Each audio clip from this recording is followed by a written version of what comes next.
Introduce our panelists, please. Sure. Thank you, Magda, and hello, everyone, and hello, all our panelists. So it's my absolute pleasure to introduce today a great panel today. We have Barry Johnson, a great thought leader, and it will be an absolute pleasure to listen to him today, listen to his latest thoughts on what's happening around the world. Then we have Beena Sharma. She's from Vertical Development Academy and a great thought leader coach in terms of human development and different maturity models she is going to talk to us about. And also I'm happy to welcome Joe, former law enforcement expert, and also uh, uh, a great thoughts from him on what's going to happen today, what's happening with us, and what should happen. So not saying more, but it's a pleasure to welcome everyone. And also it's a great experience that I'm also looking forward to support this panel. And we can begin as and when Barry is ready, and we can proceed further. Okay, well, thanks a lot for welcoming us. And what we're going to do in this session is we're going to have 3 short presentations, then a brief dialogue between the 3 of us on the panel, and then open the session up for discussion with you as well. And please feel free to put things in the chat room as we go through the process. What I'm going to be talking about today is about interdependent pairs. They're called paradox or polarities or dilemma. But what they are interdependent pairs that show up in life, like inhaling and exhaling. They come as a set, so it doesn't make sense to connect those 2 pairs with the word or. It makes more sense to connect them with and. So for example, we know obviously that we need to both inhale and exhale. It would be silly to fight over whether we're going to be inhalers in the future or exhalers in the future. No matter who wins in that fight, we're going to be blue in the face soon. So the question is, whenever we deal with a conflict or a change effort, the question is, are we dealing with an underlying polarity? Let me share, and if it is an underlying polarity, then or does not make sense. And is what we need. So let me give you an example in terms of leadership. Leaders need to be both clear and flexible. If they're clear without being flexible, they're rigid.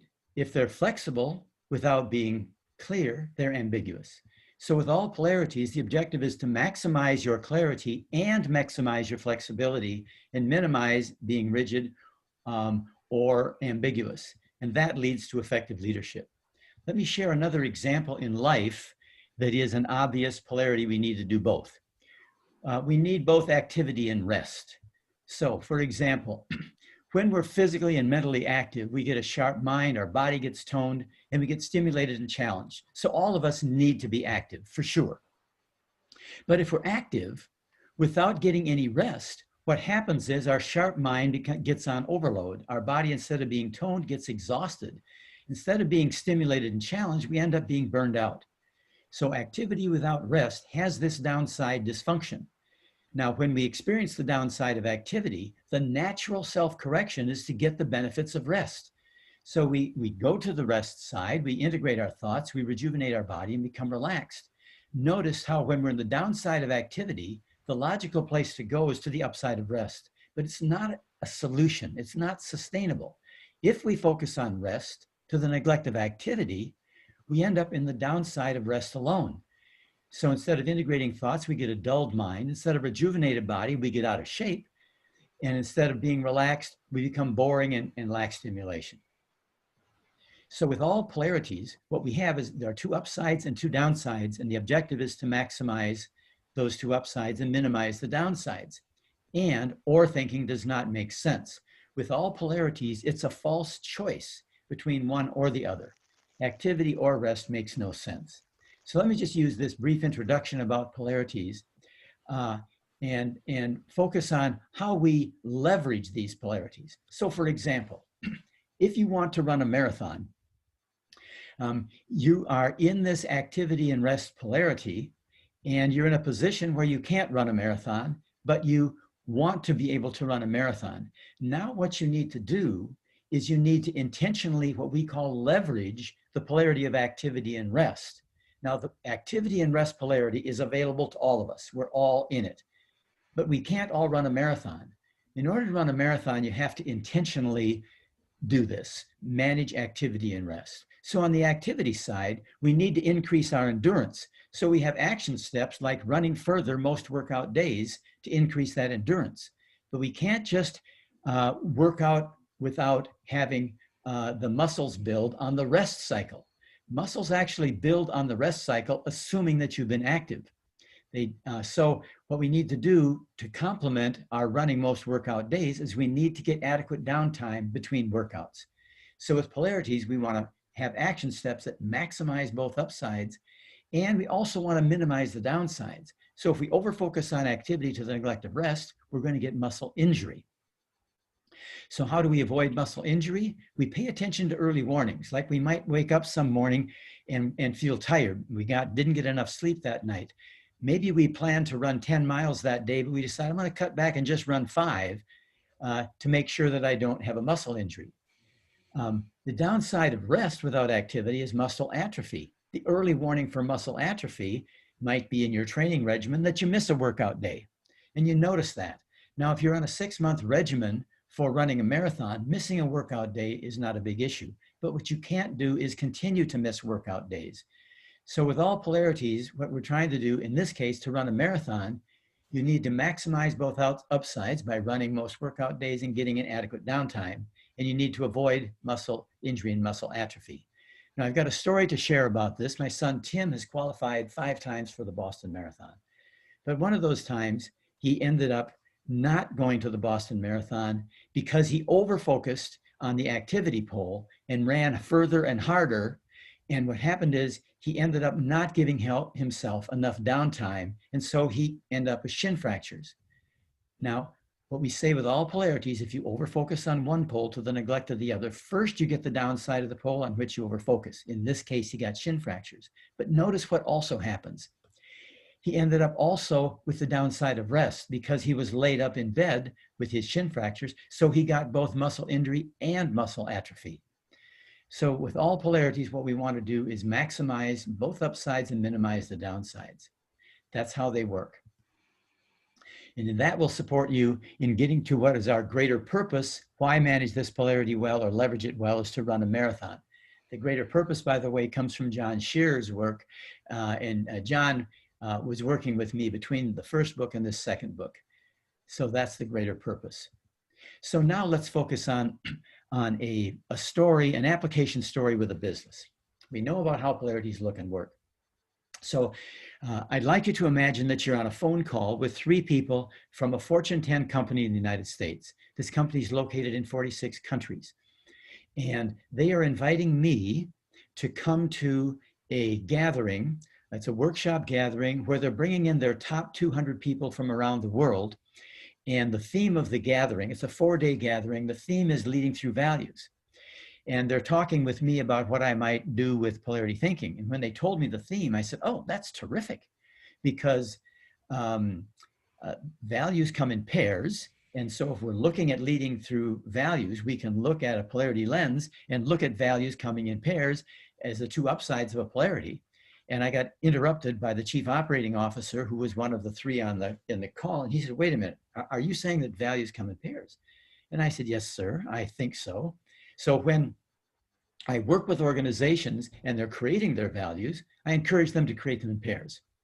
But if they are if they already have a list of values, then what I do is I look at the list with them and we decide whether within that values list, they're usually fairly short, does one of the values in the list, is it balanced by another value in the list? For example, if they had inhaling, I'd be looking for exhaling.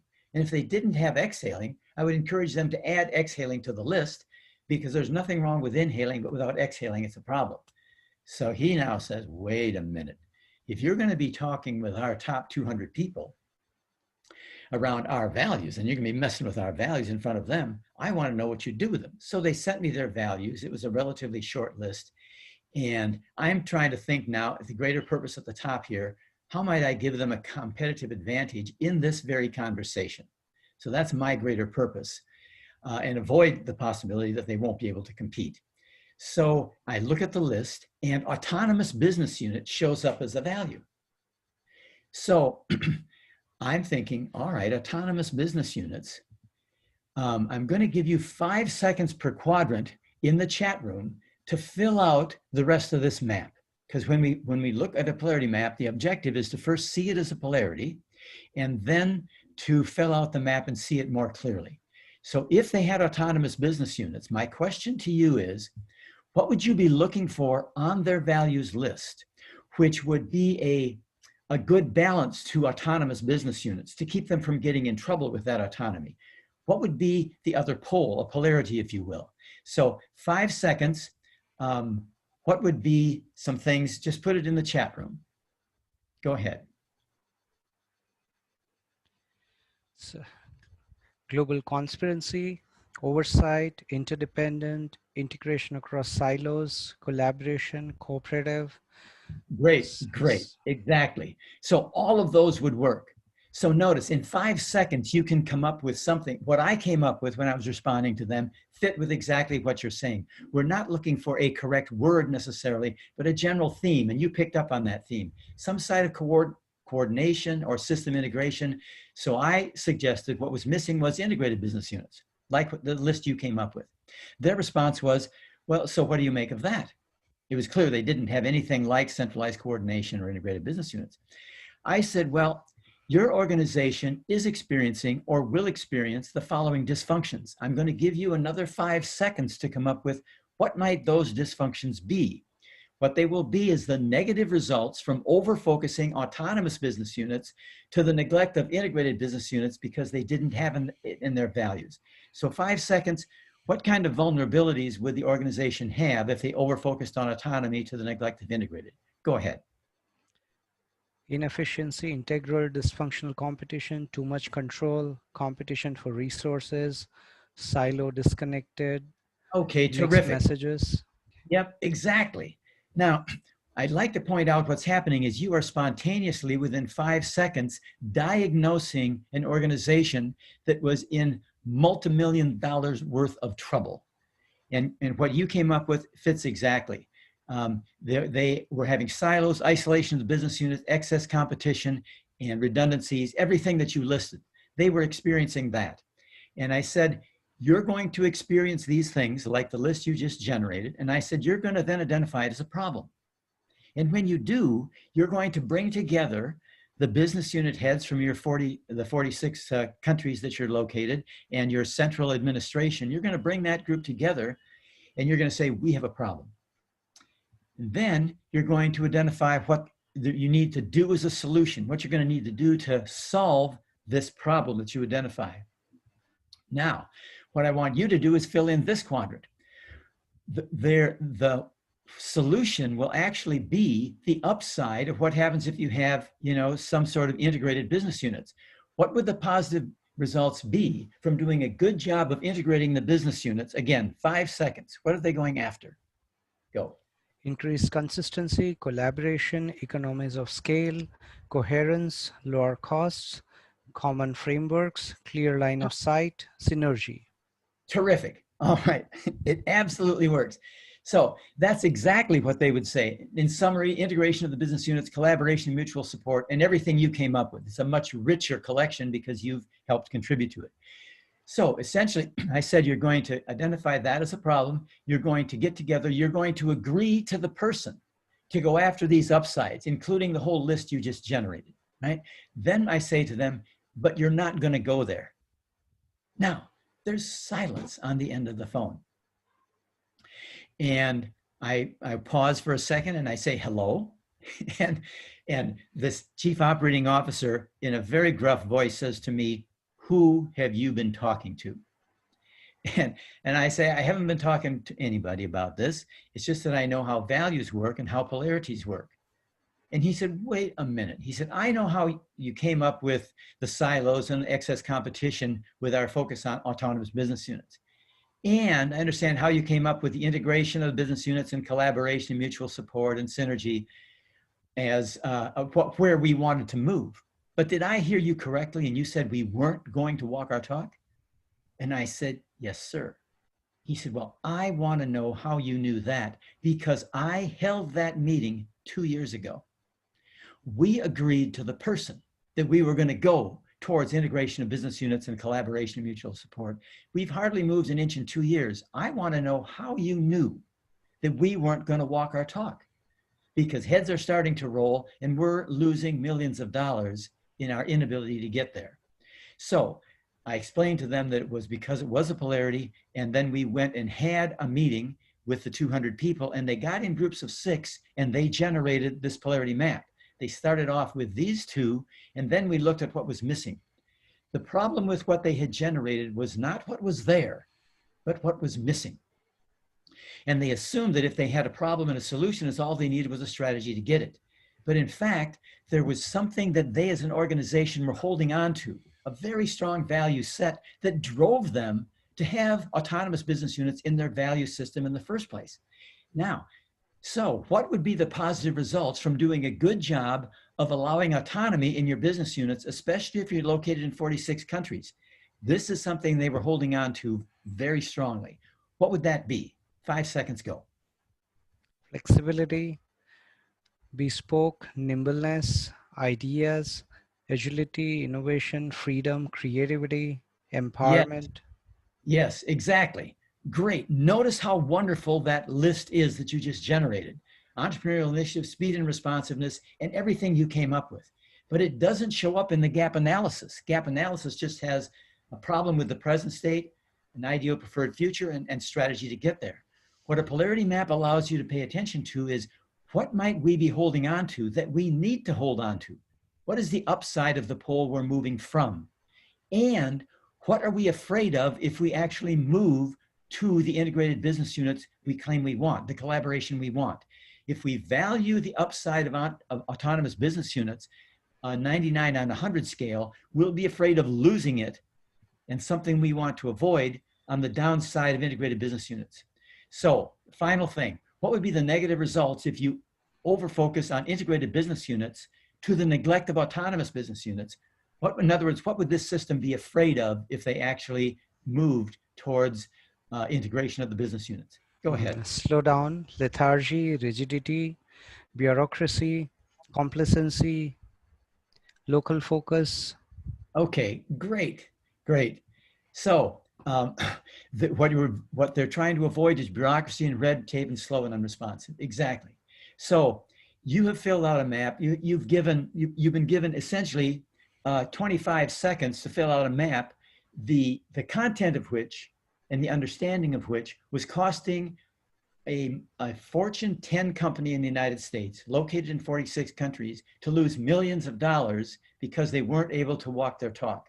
But you understood it because of your wisdom from your own history. And all you needed was a polarity map to fill in the content and give you 5 seconds. That's plenty of time.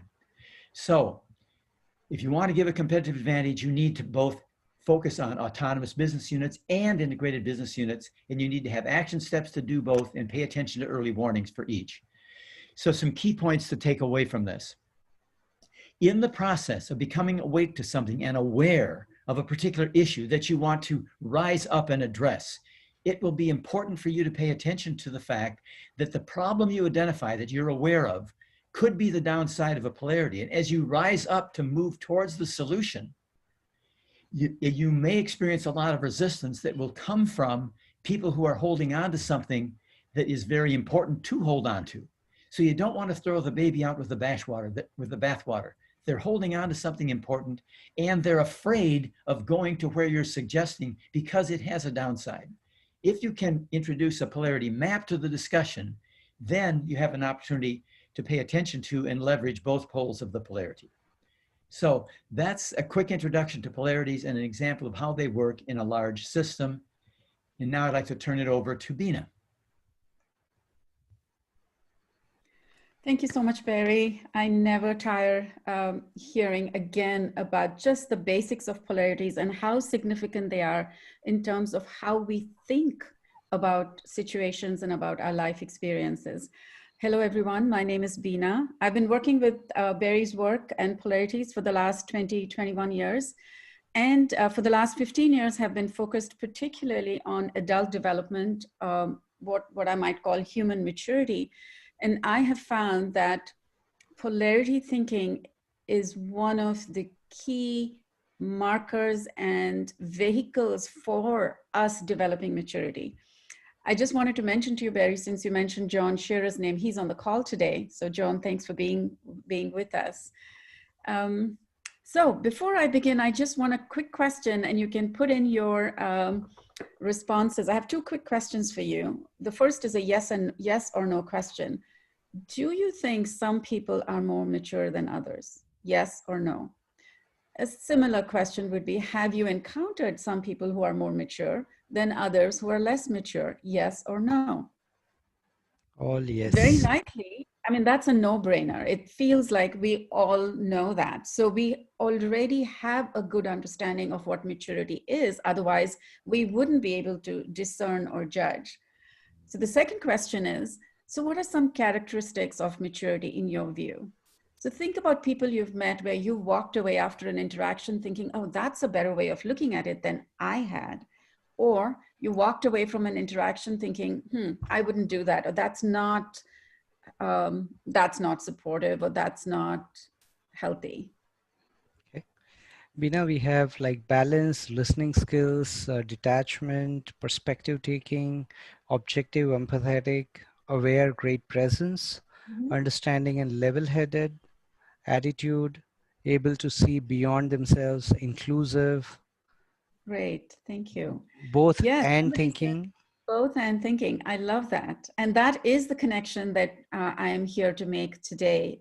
Just as Barry talked about, either or thinking being at the root cause of a lot of the suffering and difficulties we see in the world today, both and augmenting that with both and thinking is a matter of taking a more mature perspective. So with that, we can go to the next slide. So when we look at development, we make a distinction. In development, we make a distinction between horizontal development and vertical development. Horizontal development is when we continue to learn and grow, and what is happening is we're adding more information, we have more skills, we have more credentials, we have greater expertise, and we're able to carry that in newer and newer areas. However, that learning doesn't necessarily shift the way we see things, the way we solve problems, or the fundamental assumptions we make. Vertical development, on the other hand, is when we, as a result of experiencing something that doesn't quite work the way we want it, it challenges our ideas about what we are seeing, and it helps us come up with a new perspective. I can imagine all of you can think 20 years ago, you are not the person today that you were 20 years ago. You have had several transformative experiences that have led you to see the world differently, and that's vertical development. We all have ideas about how things work, who I am, and what the world is, or who you are. And through life experiences, our ideas get challenged, and we have to come up with a new way of understanding. And that leads to vertical development. Next slide, please. So this is a good metaphor to describe vertical development. These stages of development have actually been codified. There's 45 years of research as an outcome of listening to thousands of stories that people tell about themselves and about the world. And these patterns can be seen. And when you see the pattern, you see a progression of more and more mature perspectives, more and more inclusiveness, more and more embrace of people that were originally within our little sort of framework. We now move from just our family focus to not just our family, but our community, to our neighborhood, to our country, and then to the planet, and then to all beings, and then to all of existence. So this progression you can see as a result of this research, and that's just one element. So the way I would summarize vertical development is there is a ladder. There is these rungs of the ladder describe these stages of development, and each stage is distinctive. You can recognize them, and there are markers. It can also be measured. The climber is the one that's climbing, and that is that part of ourselves that's trying to make meaning. We're trying to explain, we're trying to understand, we get challenged, and then we come up with a new way of understanding. That's the climber, and that's called the ego or the meaning maker. And this is based on ego development theory. The view is how we see the world at each level. Like I said, 20 years ago, you saw the world very differently than you see the world now. So the view is different at each stage. And then the last is the climbing, this process of movement. How do we even get there? Now, polarity thinking has a key role to play in that climbing, in moving from seeing the world in mechanical black or white ways to seeing the world in more of a rich texture and seeing the complexity and being able to hold an integrative perspective. This work is now available to us as a gift to orient our development. Until 25 years ago, this was only a research project or a research framework. It wasn't allowed to be used. And I'm just thrilled and excited that we have this as a gift to guide our journey and to interpret our journey. And so now we have these two roles. We have the facilitator of vertical development, which can be ourselves. If I understand more about where I'm coming from and what's next for me, then I can invite myself into a more enlightened perspective. And then there is actually the professional role of a coach that can tailor development, can tailor coaching to different stages of development. And this is new. And this can be leveraged for real development rather than doing coaching without an understanding of stages and ending up with a lot of horizontal development and not even recognizing the difference between horizontal and vertical development. Next slide. So that brings us to the model, the 8 stages of development. You don't have to, read all of this. I just want to point out that there are 8 stages.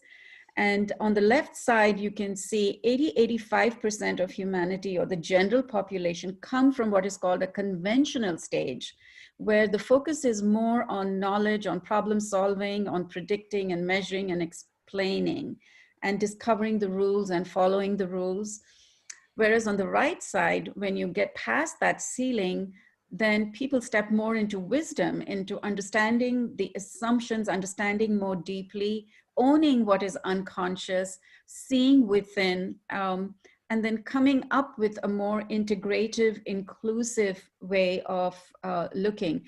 A simple way to say is that on the left side of the arc, we are really in the business of building an identity and becoming somebody. And on the right side, we begin to question our identity. We become everybody. So we break the boundaries and then we can actually relate. And you can imagine people that are in later stages of development, you can imagine that they can create a world where we are all equal, where there is no poverty, there is no bias, and we see each other as a mirror of all that is. And that is the last stage, which is the unitive perspective. Next slide, please.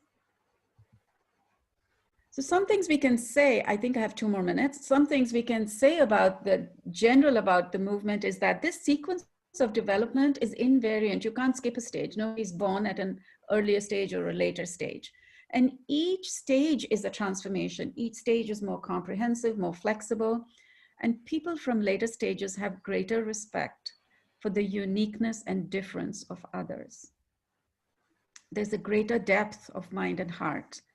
And this is the big link that I feel has been one of my contributions in the great work that both Barry has done and my mentor, Suzanne Kugreuter, has done, which is bringing polarity thinking into the realm of maturity and how polarity thinking is a lever for us to move into later stages of development. I cannot underestimate the significance of this work. It is the most important thing I have learned, and it applies all the way up and all the way down.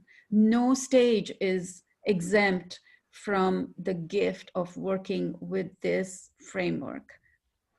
And the next, and this is my last slide. So this gives you just an illustrative list. The conventional realm is on the left side of the arc, where we are trying to build and exert our influence. And then the right side is when we become more mature and we begin to include the other pole. So I'll just leave this on for 10 seconds for you to just look at it and think about the left side. If you had all of the left side stacked up, what kind of a profile do you get? Somebody that is interested only in the self, short term, being very certain, being controlling, and doing either or thinking. Not because they are bad people, but because they don't yet have the capacity. They haven't had the life lessons. Life is in the process of evolving them. And as they get evolved into a post-conventional perspective, then they are able to include others' interests, think more long-term, be more participative and inclusive, be open to ambiguity. I don't know, I'm not quite sure. And then enabling and letting go and including both and yes, they are polarity pairs, John. And that's why this model helps you look at what is excluded earlier, then gets included. And that is a more wholesome development.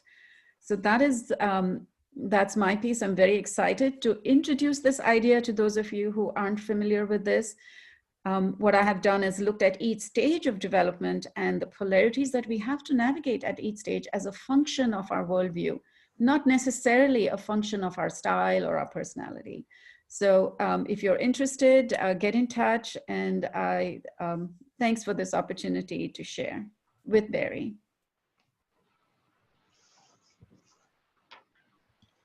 Thank you very much, Veena, for that. My name is Joseph McMillan, and I'm honored to be here today. Just a little bit about myself. I'm a retired federal agent, and I've also finished my research using Dr. Johnson's theory of polarity management, as well as Dr. Benet's polarities of democracy. And I've got up on the screen the 5 democratic values that comprise the polarities of democracy theory, and I'm going to get to them in a minute. But let me tell you a little bit about the Institute. The Institute for Polarities of Democracy is a nonprofit organization established and headquartered in the Washington, D.C. area. And it's focused on application, research, and positive social change using Dr. Barry Johnson's polarity thinking and Dr. William Benet's polarities of democracy theory. Founded in 1976 and based in Alexandria, Virginia, the nonprofit organization known as NOBLE, the National Organization of Black Law Enforcement Executives, is one for which I was affiliated with. I'm a past national president of NOBLE. And that organization is comprised and represents over 3,000 international members, primarily African-American chiefs of police, officers, in administrative positions, senior positions, at the local, state, as well as the federal levels across the United States and again internationally. Now, NOBLE's mission is to ensure equity in administration of justice and the provision of public service to all communities, and to serve as the conscience of law enforcement by being committed to justice by actions. So how does this come into play with regards to polarity thinking and the polarities of democracy? The polarities of democracy theory promotes participatory practices that allow citizens, workers and families and organizations and communities to unleash their creativity and strengthen their capacity for both research and social change initiatives that promote social and environmental justice and responsibility. So within the polarities of democracy theory, and I've got them up on the screen here, they encompass these democratic values. And again, the polarities of democracy are value-centric issues. You got freedom and authority. You got justice and due process. You got human rights, communal obligations, participation, as well as representation. The theory uses Dr. Johnson's polarity thinking concept to show how the energy system of interdependent pairs work over time in a pattern of shifting from one pole to the other. Dysfunction in this natural dynamic occurs when or thinking, either this pole or that pole, assuming the two cannot coexist, is applied to interdependent pair polarities as a solution to the tension. This misdiagnosis of a polarity that requires both and thinking can interrupt the flow of energy, creating vicious cycles and dysfunction. As the downside of an overemphasized pole becomes stronger, oppositional forces coming similarly from an either-or thinking perspective begin to push for the benefits of the opposite pole because they tend to see only the positive aspects of that pole. Those who resist those changes, they tend to see only the positive aspects of the current pole's values, that they defend and fear the negative results of poles that could result from those advocating for change. So the Institute, following the horrific death of George Floyd in this country, leveraged its capabilities and charted a path to develop a multi-year anti-racism initiative with Noble. The power of the Institute's vision is in marrying the tools and processes of over 4 decades of polarity approach development with the basic principle of democracy drawn from centuries of literature about freedom and governance into the one unifying polarities of democracy theory. The anti-racism initiative that I just spoke to comprises actually 3 different components. And what we did is we looked at a body of work that was being done post-President Obama's administration, known as the 21st Century Policing Report. A significant amount of effort and work went into that to try and bring communities as well as the police departments a lot closer together. So what we were doing is using polarities of democracy theory in one of these components of our expertise and capabilities. The Institute has embarked on this initiative to engage and support Noble's effort to transform the policing culture from a warrior mentality to one of guardianship through transformational reforms, particularly related to the tenets of that 21st century policing report by applying these different democratic values. By applying the polarities of democracy and aligned theories to the tenets of 21st century in order to analyze and assess police culture, to develop and implement cultural transformation reform efforts that ensure all citizens are treated with dignity and respect. Another part of the component of this initial component we'll be doing with Noble is developing policies consistent with the 21st century policing in several pillars. That first pillar would be one that was developed called building trust and legitimacy in communities.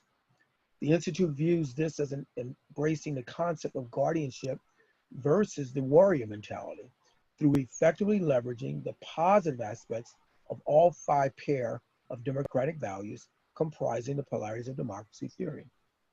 Secondly, by developing policies consistent with pillar number 2 of that report, which deals with policy as well as oversight.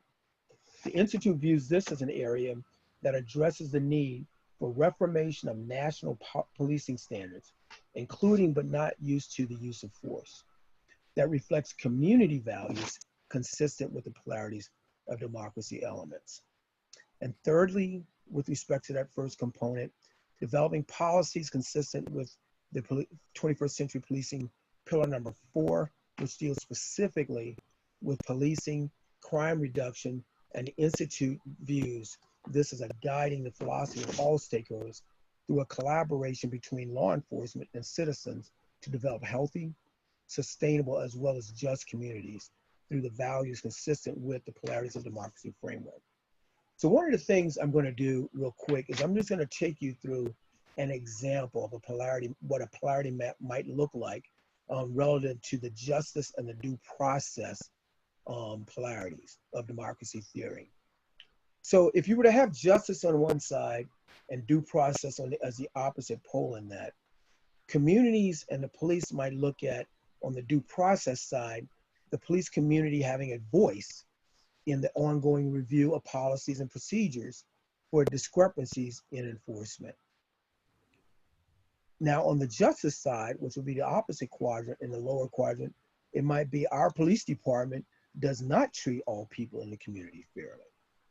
Conversely, on the value side of the justice side, it might be police and communities are clear that laws and policies and procedures used to maintain safety are fair. Where if you look in the lower quadrant of the due process side, it might appear to be our department processes support some people being treated unfairly in the community. So these are interdependent. And again, you're trying to always work towards the upper quadrant and reduce the amount of time that's spent in those lower quadrants of the two poles. So our greater purpose in trying to decide something like this is that we would have fairness and responsiveness by the police department and the community that leads to both trust as well as legitimacy. And as I stated previously, then the downside of that, which you don't want to have, will be unfair and unresponsive to either the police or the community. Our second component in this initiative that we're working with Noble deals with anti-racism and systemic social change policy action agenda. The Institute will develop a policy and action agenda that applies the polarities of democracy and aligned theories to research and social change initiatives across a broad spectrum of issues designed to address racial disparity in America. This agenda will seek to ensure appropriate investment and commitment to societal systems, including but not limited to mental health, employment, the social economy, public education, healthcare, social work, housing, and the environment. The Institute's advocacy agenda will embrace a bold vision designed to address racial, social, economic, and environmental disparities through such policies as guaranteed living wages, jobs, universal health care, affordable housing, a Green New Deal, and progressive forms of income and wealth taxes to make the promise of democracy a reality. And then finally, our third component relative to working with Noble is the transformational reforms.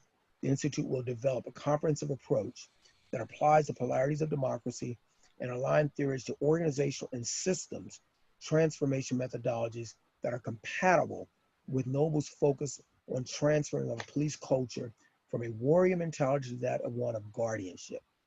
This comprehensive approach will apply reforms efforts across organizations, institutions, and systems that include, but are not limited to, mental health, institutions, employment, and the social economy, public education.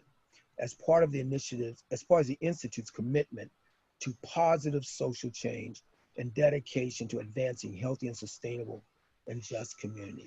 So the point I'm trying to get across relative to the polarities of democracy is especially these democratic values. The way the policing systems and the way communities look at them might very well be different. But until you get folks together in the room and they can map out what those upsides and those downsides look relative to each of these pairs, they're really not speaking from the same sheet of music. And when you're looking at the policing culture, traditionally I've always stated policing is very tactical. It's not a very strategic type of an approach. This type of a concept provides for more strategy in using polarity thinking and using polarity of democracy to see, are these values in communities? So to the extent communities and the police departments come together in alignment and seeing the values of these different compositions of the theory, we think they're in a much better position to leverage themselves and to work truly in a collaborative environment in those communities. And so with that, I'm going to turn it back to Dr. Johnson to continue our conversation relative to polarity thinking. Okay, thanks a lot, Joe. I appreciate the work you're doing in the tensions that we experience right now with, with police-community relations. And we have had some very significant work done on police-community relations in the United States. One example is in Charleston, South Carolina, where they worked on police-community relations, had a special, what's called Illumination Project there, that has now been reproduced in a few other cities in the United States. And at the heart of it is our paying attention to some key polarities. For just a final revisit to especially the issue, the larger issue, so this is more international, the larger issue is the interface between dominant cultures and marginalized cultures, which is itself a polarity. And one of the things that I think is important for us to pay attention to is that a polarity lens helps us understand why and how we create marginalized cultures without blaming or condoning some individual or group as an evil source. there really is no evil source. There's no individual or group is inherently evil. Looking for an evil source undermines efforts to gain diversity, equity, and belonging. And as an alternative for finding an evil source, let me just say something about this evil source process. When we look for a root cause, so we have poverty, racism, and sexism. If we look at within a culture where we have the poverty, we have racism, we have sexism showing up in that culture, the question is, well, where did this come from? And so we look to men as the evil source for sexism. We look for white people as an evil source for racism, and we look rich people as an evil source for poverty. We also look for we say, well, no, it's not just about the people. We need not just address the people, but we need to address the systems that those people have created. So we have systemic poverty, racism, and sexism. In this pursuit of an evil source, it is true that there are evil results. Poverty, racism, and sexism, I think, are evil results, but you do not have to have an evil source that causes an evil result. You can arrive at evil results in an alternative way. When we look for an evil source, the problem is we find one, and it's either ourselves or somebody else, and then we have to either lock them up or convince them to change who they are, or abuse them in some way. And this abuse and attack of the evil source, if it's us, then for me, examples of white male with enough money, with adequate income, either I blame somebody else or I blame myself, neither of which is useful. Blame myself, I get into white guilt. Blame others, I'm just projecting stuff I can't own. So the question is there an alternative to understand how we can get into this evil? And I'm suggesting that an alternative explanation is that our efforts to become effective in our awake, aware, and arise process could lead to an overfocus on one pole and getting into that downside. And the understanding of how we can arrive at evil results is by a combination of overfocusing on one pole to the neglect of the other pole. And if you get that downside and you combine it with another pole in which you overfocus on one pole to the neglect of the other, it's this combination of overfocusing on one pole to the neglect of the other, of multiple polarities, that can be seen as a root cause of poverty, racism, and sexism. And let me just show you, so the down arrow here indicates that we need to pay attention to these if we want to be effective. If we don't pay attention, we'll be ineffective in our awake, aware, and arise process. So I want to talk about 4 legitimate desires below, which become problematic when pursued without their interdependent pair. Just like inhaling is great, inhaling without exhaling is problematic. And so like activity and rest are great. Activity is great, but activity without rest is problematic. So I'm going to talk about some things that are great of themselves, but without their partner become dysfunctional. So the first one is we want to solve problems. When we want to solve problems, when we see a polarity, we say, should we do this or should we do that? And so when we use or thinking between 2 poles of a polarity, for example, should we focus on health or the economy when we face the pandemic? The answer is we need to pay attention to both. So what happens is when we give or thinking to a polarity without and, it becomes a vicious cycle.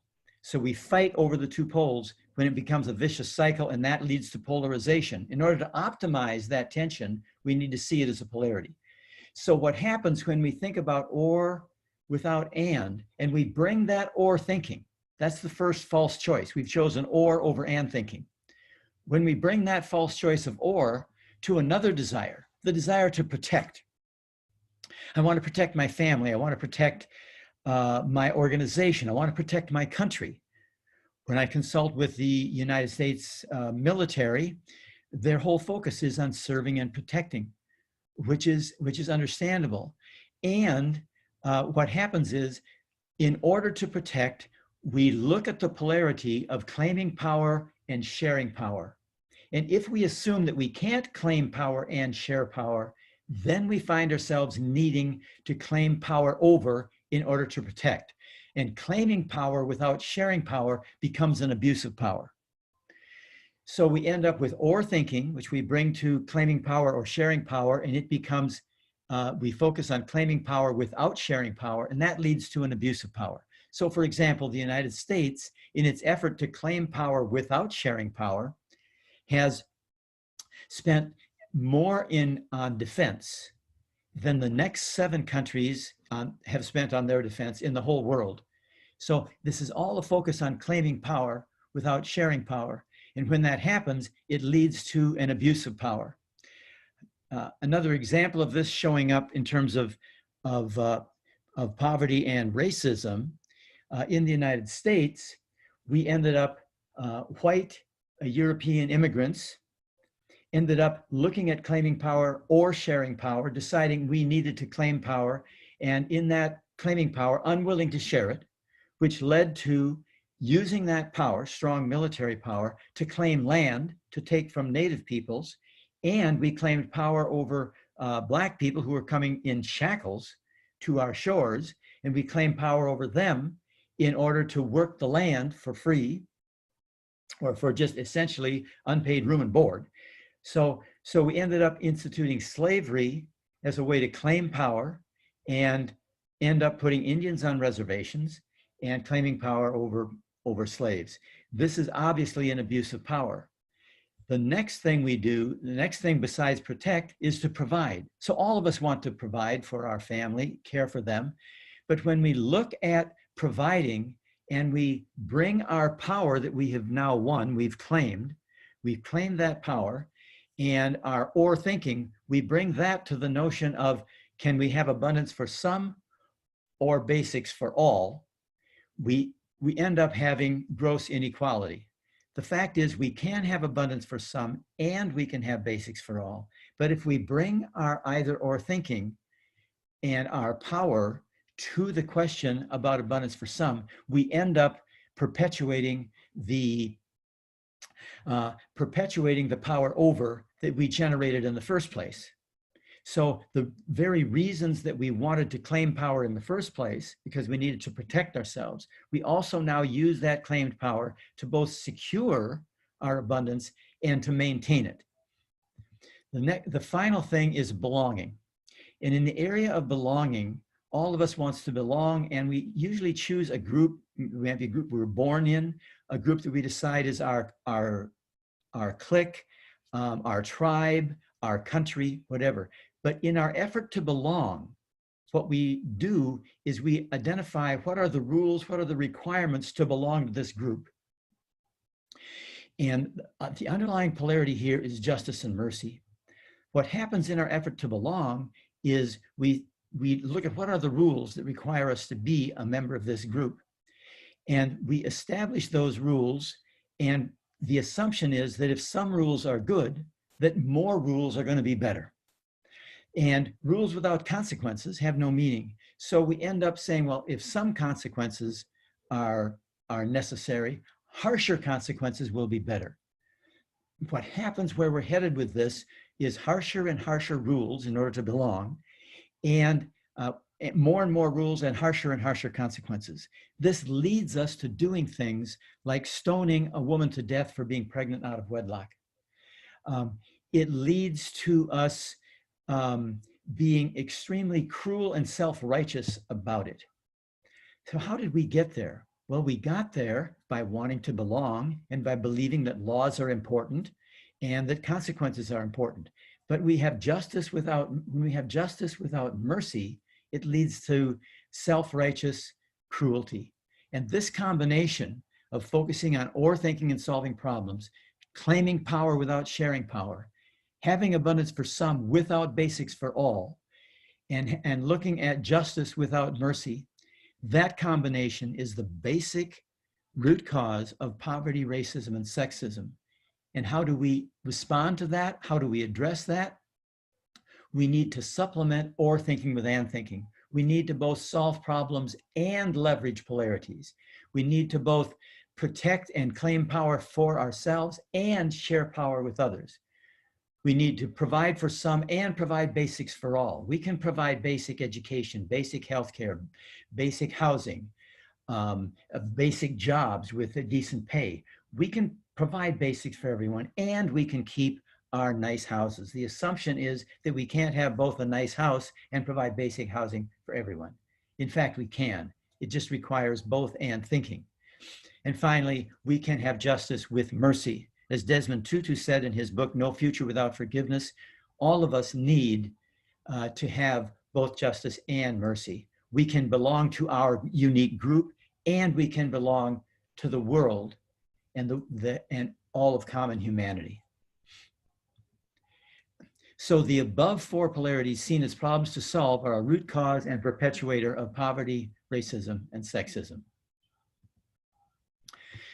So what I'd like to shift to now is maybe if we went right to the chat room and had a dialogue between us and all of the people who are sitting in on this conversation.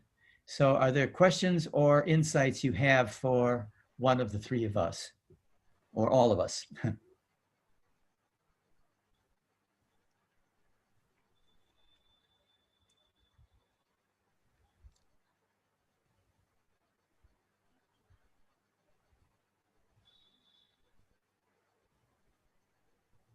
Is there anybody there? Yeah. Yeah. Okay.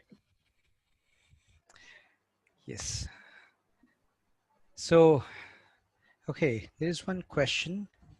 Can I bounce it off to you right now, Barry? Sure. Or the three of us. Yeah. Yeah. Okay. So what polarities are the Democrats and Republicans representing, and what is the way forward in the US?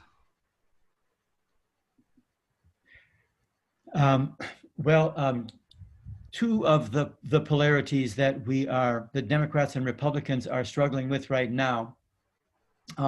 Let's look at them in terms of the pandemic, for example. There are two key polarities around the pandemic. One of them is focusing on the health, and the other one is focusing on the economy. Now, the breakdown tends to be in the United States that the Republicans tend to focus on the economy, which is a legitimate point. We need to pay attention to the economy. And Democrats are more focusing on, we need to pay attention to healthcare.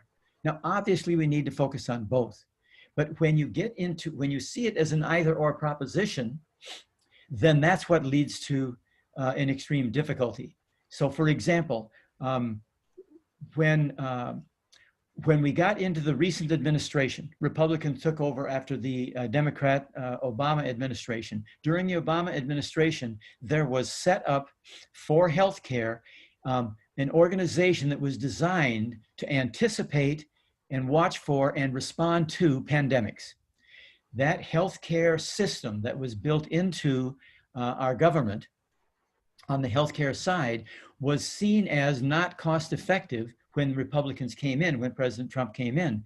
And so that whole system was taken out, was cut out of the budget in order to save money. So it was focusing on the economy, but it was doing it to the relative neglect of healthcare. That caused us to be vulnerable to get the downside of over-focusing on the economy to the neglect of healthcare, which meant we have lost over 200,000 lives, which is the downside of over-focusing on the economy to the neglect of healthcare. So we became vulnerable to that. But notice what happened with all polarities. When you over-focus on one pole to the neglect of the other, first you get the downside of the pole you over-focus on. So we got the downside of over-focusing on the economy, which was less than adequate attention to healthcare, which resulted in the pandemic having its greatest repercussions in the United States in any place in the world. And now we're also experiencing the downside of overfocus, of what would be overfocusing on healthcare, which we're getting the downside of overfocusing on the healthcare, which is the economy is disrupted. So when you overfocus on the economy to the neglect of healthcare, it ruins our health and it ruins our economy. That's one example. Yeah. And remaining no questions, but a lot of compliments for you. It's I mean, all it's flowing all around. So somebody has mentioned, Barry, you have become so smart. I think a lot of vertical development for your own self. So and there is a comment from John. President Trump is showing up very often as people's shadow character, Barry, even over here in the Eastern Europe. What a great teacher he is turning out to be. Yes, yes. President Trump is he's an easy person to project on the things we don't want to own. And what we need to recognize, all of us, is that we are Donald Trump. That the characteristics of Donald Trump that we don't like are in fact parts of ourselves that we don't like. Yeah. And we need to own up to that. Because when we can't own up to our shortcomings, then we need to find somebody to project on. What I'd like to do is I'd like to shift, just in terms of responding to the question, to just check in with Bina and with Joe in terms of your reflections on what we've talked about so far, and the questions that are coming up. Okay. Yes. I'll just say one thing, Barry, which is just a follow-up what you just said, that if we don't own the things that are within us, then we're only going to project it to others, and the others become the problem, or they become the evil source. And that is a marker of maturity. When we begin to see our own unconscious bias, when we begin to even realize that we have an unconscious, that we have agendas that we are not aware of. So maturity is about coming into that understanding and being able to own that, and to be able to see our shadows in the mirror of our responses and of what we see in the world. So they're so intimately connected, this work around polarities and maturity. I just wanted to add that. Okay. I mean, I feel I'm repeating myself, because this is my fundamental case. Yeah. Okay. Bean is absolutely correct. Again, in my world, when you're looking at how communities and police come together, you hear a lot of conversations relative to concepts. But until people own those concepts and the definitions behind them, for example, you hear in the United States now a lot of conversation about to defund the police. Well, what does that really mean? Because no one really wants a community or a society where you have anarchy in place. So defunding might very well be shifting resources, assets that have come into the police department more to social services. When you look at crime in and of itself, it's a microcosm of a variety of different issues. Okay, there may be some poverty issues in that community. There may be some mental health issues in that community. But if everybody's approaching these situations, these issues, with an or mindset, with an or mentality instead of an and mentality, you never will get to where you have sustainable solutions to issues in those communities. And the benefit is bringing the community and the police department together to help map out that process. Because to the extent, as Bina just stated, that they own it, they accept it as a part of their DNA, so that you don't have two disparate entities on this train track going down here. Nobody's grabbing hold of the other and it's my way or the other way. No, it's got to be your way and my way, so that we have sustainable and just communities whereby the police and the community can in fact come together. Yeah, I also want to add that language plays an important part, and language reflects development as well. So I think noticing language, how we use language and how it impacts others and how it creates resistance because it promotes unipolar thinking is very important. So just for example, saying defund the police.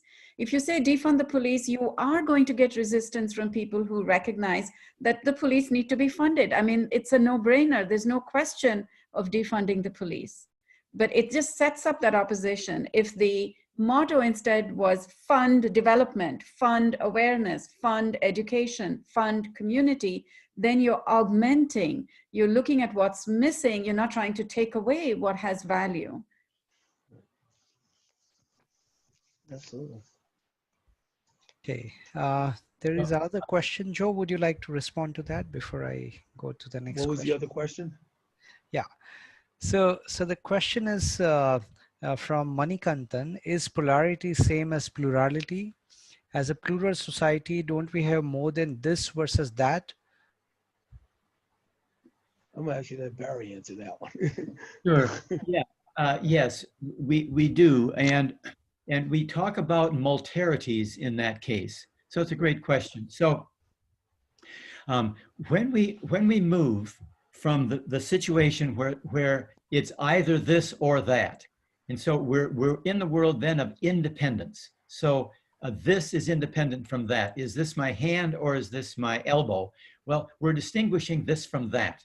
And so when we're talking about those components, this and that, they might be, differentiable and independent of each other, right? So there's a sense in which I can choose. We're going to choose who's going to be the next president of the United States. So we're going to choose one or the other, and we're going to have that president. We go on. That's not a polarity. It's a problem to solve. Who do we choose to be our leader? So that either or arrangement is in the world of what I call independent variables. When we move into the world of interdependency, where inhaling needs exhaling, activity needs rest, centralized coordination needs decentralized initiatives, freedom needs equality. When we are getting into that world, the most elemental form of interdependence is two. Right? That's the smallest interdependency we can come up with is two. There is, however, a whole world of interdependency beyond two, well, which has just been raised. We call those multarities. So you can have an interdependency, for example, of mind, body, spirit. This is an interdependency that shows up in a lot of religious traditions. Do we pay attention to the mind, to the body, or the spirit? Well, the answer is yes. And so we can get into what we call multarities, which are interdependencies greater than two. And what helps us move into the world of multarities is that benchmark capability to see interdependency in the first place, which we define as polarities. So once you get a handle on polarities, this and this, it's also easy to go into multarities, which are interdependencies greater than two. And it leads us to, as Bina was showing on the spectrum that she talked about, it leads us to recognize that the whole universe is one dynamic interdependency. And so that kind of awareness becomes central. Okay. Thank you, Barry. Just adjoining question there that from Dharmesh, what is the paradox of just looking at everything through polarity lens? What is the alternate way of looking at things other than polarity lens? And is there a possibility to expand on multirity? Yes. So first of all, I'd like to say that we're talking about three different dimensions here right now. So there is a polarity, if you will, between or thinking, which is absolutely essential, and problem solving. And there is there's the other pole of both and thinking. So you have either or thinking is one pole and both and thinking is the other pole, and they need each other. So the rejection of or thinking is an example of or thinking. So first of all, you have these two dimensions of interdependency and independency. Now, when you get in the world of interdependency, there's also, as somebody has mentioned, there's interdependencies that are greater than two. Now, there's also a whole nother dimension which mystics describe for us, and I talk about this in the end of my book. We have a chapter in volume 2 of our book about multarities. That's one thing. But in the last chapter of the book called And, I talk about the whole book and is sitting on one pole of a polarity in which we're differentiating poles and we're using language. And what faith communities and spiritual dimensions and mystics teach us is that there's a whole dimension of unity which is beyond any breakdown into polarities or multarities or anything, where there is no differentiation. There is a sense of unity and love which is underlying everything. And we move we can move in and out of that. So it could be called unity consciousness. But there's a, when we move into that space, when we find ourselves, and mystics visit that space, all of us through meditation or other means can move into that space. When we talk about it, we're back into the world of what Martin Buber calls the world of I, it, where there are things, we can talk about them and we can measure and we can awake, and aware and arise. All of that is happening in the world of I, it, where there are objects where we can see things and take things apart and differentiate. But when we get into the world of I, thou, all differentiation disappears and we have a unity consciousness, there's universal love, and that whole dimension we move in and out of. That is yet another polarity, moving in and from unity consciousness back into a multiplicity of consciousness and awareness, and then back into unity consciousness. So that is another dimension, and it is extremely important that we be able to go both into unity consciousness and back to the world of action, as well as action and reflection. There's a couple of specific questions, if you don't mind, Ujjwal. I'm going to bring them Sure, up. Beena, go ahead. So that people are clear. So, and this question is very free. Any of us can answer. How are polarities different from pros and cons that we always do when choosing options? That's one question. And then what suggestions do you have on helping clients see the connection of the other side of a polarity when they are stuck or anchored only on one side? So Barry or Joe, either of you could take that, because I have another one on development that I'd like to take. I'll take the one on the when they're at odds. I think that was your second question, Beena, that you mentioned. The best thing about that is having facilitated conversation, because again, just think of shootings that might occur in a community where you're going to have the police on one side trying to approach these issues that are going on, and this community is totally on the opposite side. So one of the most important things you can do is to get a facilitator that has the ability that to facilitate and navigate through that conversation. Someone that can navigate identifying what some of the early warning signs might very well be for the downside of that polarity, or what might be some of the action steps that need to be taken by the community or by the police department so that you can name the upsides of the polarity. Because unless you have that and someone that's going to be an honest broker to the process, neither side is going to accept it. So it's very important that you've got someone to help facilitate that conversation, because people are in fact going to be locked into their own positions and not want to get off of it. But to the extent they build the map, to the extent they build the strategies, to the extent they build the action steps, it then becomes more inculcated and integrated into that community once the process of the facilitator and or others leave that community. Hopefully that answers the question. Yeah, and just to build on what Joe was just saying, is that one of the nice things about a polarity map is that it does provide a place for people who have values that are in tension to articulate their values and to have them show up. So it gives them a place where both their values and their fears can be laid out as legitimate and important to be considered. So exactly, just to support that.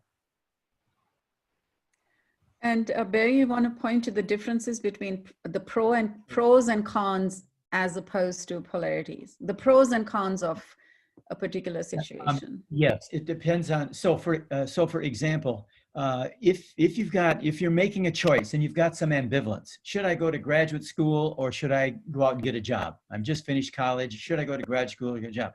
I've got an either or choice here. I could go to graduate school. Or I could get a job, and I can say, well, what are all the positives about going to graduate school?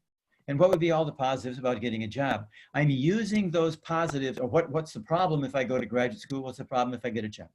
So I can lay those out and inform my decision. Do I want to go to graduate school or get a job? So these pros and cons can help me make an either or choice. That's one way to make an either or choice. But if it is a polarity that you're doing the pros and cons about, what you're the basic assumption at the front end is that you're going to have to do both. So you're saying, so for example, if we go to healthcare and health and the economy, for example.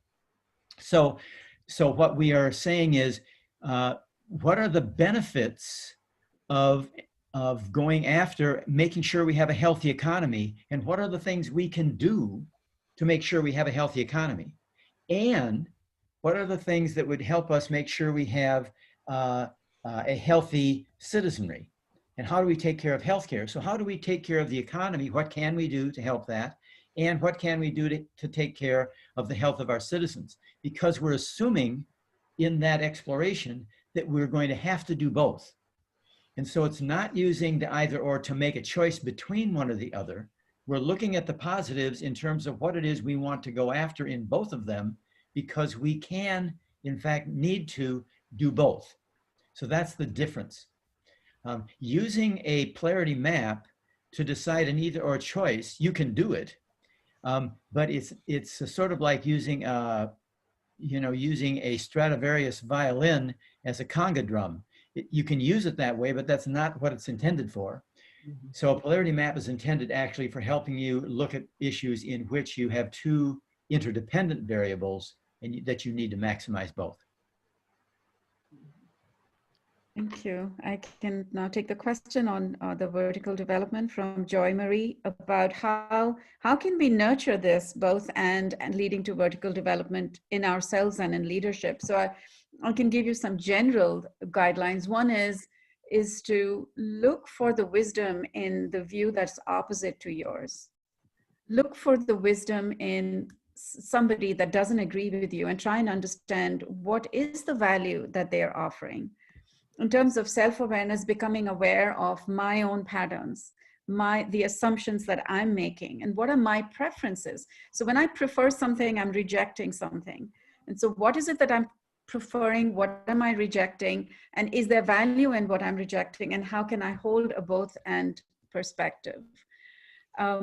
Being interested also in what applies at a higher level of the system, because then you'll have a higher level view. And that will allow you to take a more mature perspective instead of taking just a narrow context. Expanding that systems view, I think, is important.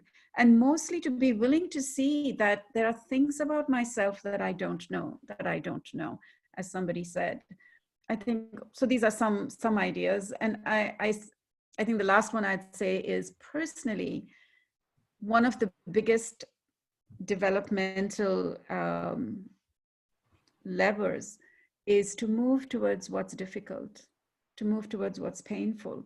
We tend to avoid some things that we are uncomfortable with. If we have difficult situations, we want to ignore it, we want to reject it, we want to suppress it. We want to avoid it because we want to avoid pain. And maturity lies in the direction of what's difficult. And when we navigate and negotiate what's difficult, then we come to a resolution at a higher level of understanding. And so that is what I would say for that question. I think, Ujjwal, over to you. I wanted to make sure that those couple of things got addressed. Yeah, thanks, you. Thanks, Beena. So just picking up one question where you have left, Beena, picking up from there. Question is for Barry, that what is the most compelling polarity you have explored within the organizations or leadership challenges of our times?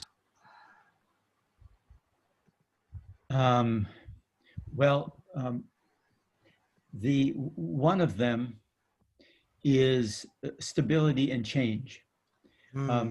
So with all organizations, we need to change, to grow, to develop. At the same time, we need to hold on to our traditions. We need to hold on to who we have been. So on the one hand, we need, individually, we need to respect and appreciate who we are and be excited about who we might be. And so, and as an organization, it's like we need to respect what the people who founded that organization and what they have built, the jobs they've created for others. We need to respect that history on the one hand. And on the other hand, we need to we need to look at what would be innovative and necessary. So that's one. I want to have a second one that is equally important, and is the polarity of justice and mercy. And this polarity is one in which we can let ourselves be who we are, with our foibles, with our mistakes, with our with our history. So we can look at an organization and say, this organization has really done some terrible things. They may have perpetuated systemic racism in all sorts of ways. We can look at our country and say, we've really done some terrible things in our country. Look at the United States, for example. It's true. There is, there is a history which we need to own up to, which has been really tragic. And at the same time, we need to recognize that we are all loved, that we can love this country.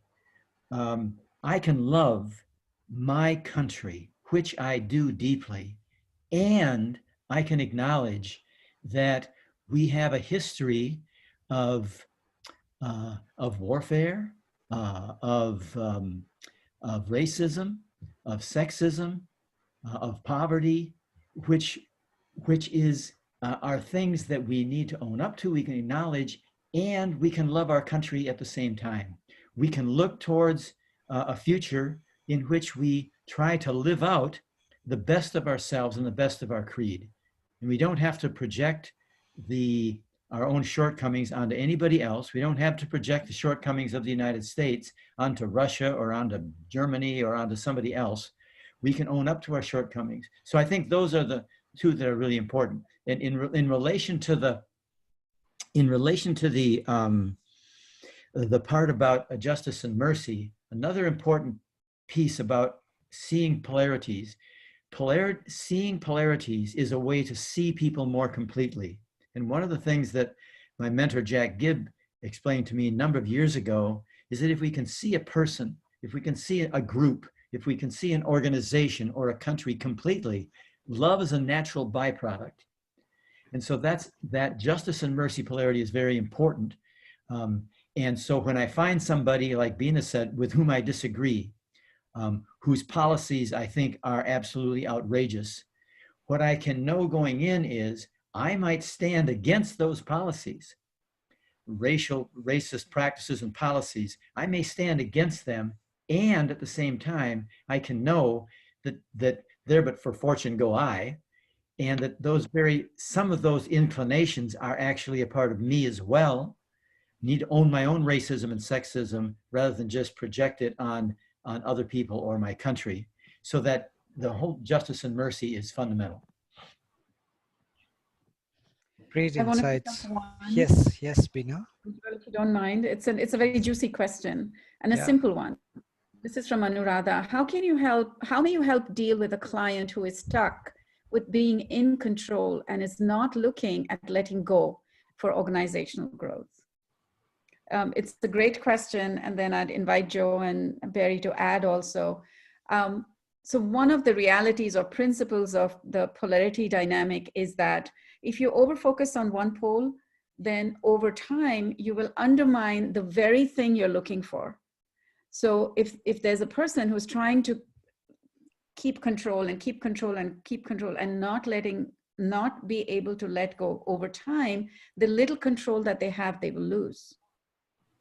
So just think about it, that you want to control because you want to get somewhere. And if you're over controlling, then nobody is going to go with you. I mean, there's just a whole lot of downsides will come up and you won't be able to get where you want to go. So one of the ways to help somebody get unstuck is to begin to see that if they control so much and don't let go, they're not going to be able to control anything. They're going to lose more and more power. And so there is greater power. In fact, there's greater outcomes for that person. If they're able to control and let go, then they can actually be more effective. So that's one piece of the answer. And so I would invite Joe and Barry to add to that, because this is the real stuff of everyday interactions, you know, how human beings, how we show up in day-to-day situations. You know, that's great, Bina, because I'm sitting here just thinking about like human rights and communal obligations as polarity pairs and under polarity democracy. So you can look at a situation like gun control and gun rights. Okay, if you're talking about communities and in my world. And so how do you get those two individuals in the room to understand that we can't have a situation where, to the extent that gun control is being overshadowed by the gun rights, we have an inalienable right to life, liberty, and pursuit of happiness in this country. But on the same hand, you know, we do, with our Second Amendment, give folks the rights to bear arms. So you've got to have people understand that it's not or, it's and. How do we coexist in this democracy, this great democracy of ours, so that everyone is not locked in on their positions? And that's going to take hard work, especially when you're thinking about the various concepts and the various policy situations that we're currently confronted with. But to the extent you can put those two opposing forces in that room, and that they can collaborate and that they can come together in developing the strategies. How do we have human rights and communal obligations collectively, as an example of polarities of democracy, then that society is that much more better. So it is going to take hard work, as Bina just stated a few minutes ago.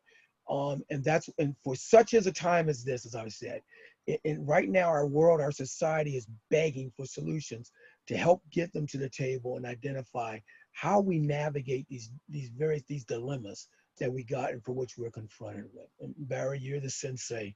So again, I'll let you speak more, you know, to that point about getting the two in the room. Yeah. Yeah, well, well, I think one of the things you need to do is, for somebody who needs control, they need to be allowed to have it. So the question is, if you look at it being like directive and participative, that polarity, you know, somebody wants to be directive, I want to be in charge, I want to be in control, and they're afraid of going towards more participation, towards including others in participation. If you put that on a polarity map, you can see what the upside of direction is. What are the areas where we need to have control, and where he or she or they, you know, need to have that control. And so you need to, on the polarity map, you will look at ways by which the control that they want, some version of control, they will be able to sustain. Because we're not asking them to give up control, but to share essentially power. So it's like claiming and sharing power. But we need to make sure that they don't get caught in either a choice. Either I have all the control or I lose all the control. The question is what is within their control, what can they control, and how are they able to both control and share power, to both claim power and share power. So it's not taking it away from them, it is sharing it. Great. Thank you, Barry. I think we are at the top of the hour, but one last point which I think somebody was asking continuously is that what are some of those top 2 or 3 tips you would like to share with us, that how we can promote more end thinking in the world to make it a better place? Well, you can read the books that we're offering, for one. That will support you in looking at it. And you've been dealing with them your whole life, these polarities. So it's looking for situations which seem to be both and then you can put it out on your own simple version of a polarity map. But the important thing is that you not let go of or thinking, because the rejection of or thinking is an example of or thinking. So what we're trying to do is supplement or thinking with and thinking. And so you can do that by just watching for those times when it might make sense, and then play with it with somebody else, with the other person on a polarity map, and you will get more effective as you go. Sure. Thank you. Thank you, Barry. Thank you, Joe. Thank you, Bina, for being here today. It was a great sharing of insights, great interactions. And on behalf of Kucharya, Magda, we wish you a great day ahead, and all of you are in different time zones, so great times ahead. And it was a wonderful hosting you today. Thank you for being here today. Thank you. Thank you. Thank you. Thank you all so much. Thank you, Ujjwal, Most for welcome. supporting us. Okay. Yeah. Pleasure is mine. Thanks, Barry. Thanks, Joe. All right, thank you. Yep. Thank you.